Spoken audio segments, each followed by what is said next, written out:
There is a hidden cost to the Iran war that will hurt your wallet more than gas, and nobody is even talking about it. Even though the world runs on oil, it also runs on corn. Well, you might be thinking, okay, well, I use gas every day, but I don't eat corn every day, so I just won't eat corn if the price goes up. But it's not that simple, because the entire economy depends on corn. Let me explain.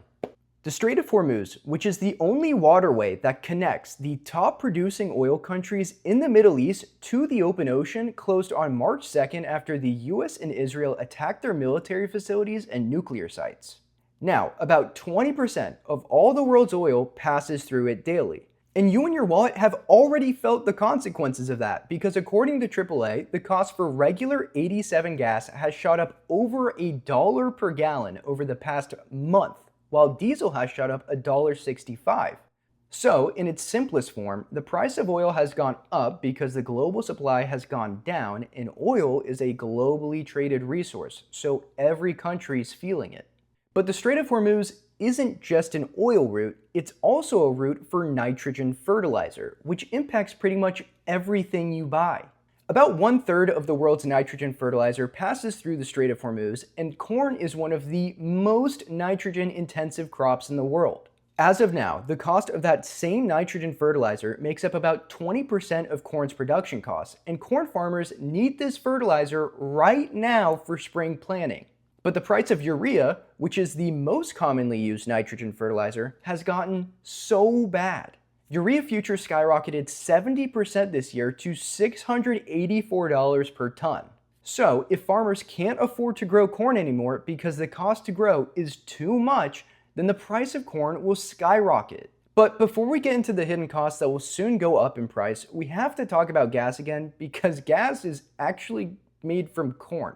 40% of the US corn crop is used to make ethanol, and the standard gasoline blend contains 10% ethanol, meaning that 10% of your gas price depends on corn. So not only is the 90% of your gas made from crude oil going up in price, but the 10% made from corn is too.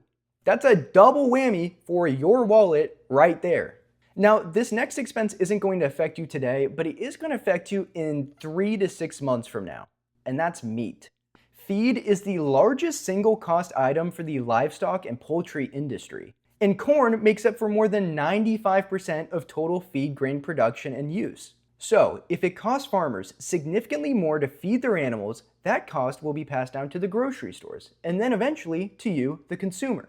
But keep in mind that the prices today are based on the corn planted last year before this war even started. So the prices coming over the next few months will be determined by the farmer's ability to plant corn today, and many of them can't. But it's not just meat, because this same exact situation affects eggs and dairy products like milk and yogurt. This next expense is the one I see people talking about the least, which doesn't make any sense to me because it affects almost everyone, and that is the price of pharmaceuticals. Corn is processed into things like cornstarch and dextrose, which are commonly used in drug manufacturing as fillers, binders, and ingredients. Meaning that without cornstarch, drug companies won't be able to produce pills that are big enough to handle and strong enough to not break apart in your hands. So if you're trying to cut costs, you might want to avoid getting sick over these next few months, because ibuprofen, Tylenol, and antibiotics are all about to get more expensive. And do you remember how I brought up corn being used to make ethanol earlier in this video, and how it's going to make gas prices go up even more than you think?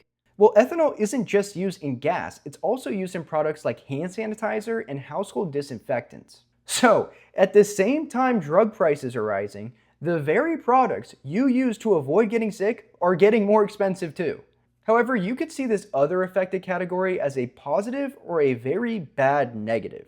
Corn is a base ingredient in most American beer, bourbon, and spirits. And these adult beverage companies are not going to eat the cost, they're going to pass them down to you, because capitalism. But if you're trying to cut down on your alcohol consumption, now would be a great time to start, especially if you enjoy Tito's. Now, this last category is probably the worst one because it will absolutely affect you no matter what. Ethanol, made from corn, is also commonly converted into polyethylene, which is the world's most widely produced plastic. I'm talking about every single product on a grocery store shelf. Whether it's the packaging it was shipped in, the bottle it comes in, the bag it's sealed in, it all uses this exact plastic. And that cost, just like everything else on this list, is going to be passed onto you and to me. But that's the real hidden cost, even more hidden than the corn itself, because it's not just one big spike on one item like gas where you can just try and drive less. It's a small increase in quite literally everything you buy. And you can't budget around a few extra cents on everything. So now you know what's coming, but here's how to get ahead financially, even with an upcoming recession looming over our heads. First, let's talk about gas, and there are two strategies to this. Number one, if you haven't already, just get a Costco or Sam's Club membership. Their gas is consistently 5 to 25 cents cheaper per gallon compared to the surrounding gas stations. I will warn you though, I just got gas from Costco last week and waited 45 minutes in line just to spend $65 to fill up my tank. So either try to fill up your tank late at night or early in the morning if you can. And the other strategy, which is actually free, is to get the Gas Buddy app. This app will help you find the cheapest gas around you within your radius. So if you're comfortable driving an extra mile to save 50 cents a gallon, then this is a great strategy for you. Secondly, go vegan. No, I'm kidding. But you can slightly alter what you eat. Beef is the most corn-intensive meat because cattle take the longest to raise and consume the most feed. But chicken is the least intensive and will see the least amount of price increases. So if you can change your steak frites dinner in a few months to a chicken tikka masala, then you'll lessen the spikes in your grocery bills. And finally, if you're already investing or you plan to invest in the stock market soon, keep doing it consistently if you plan on using that money in the distant future.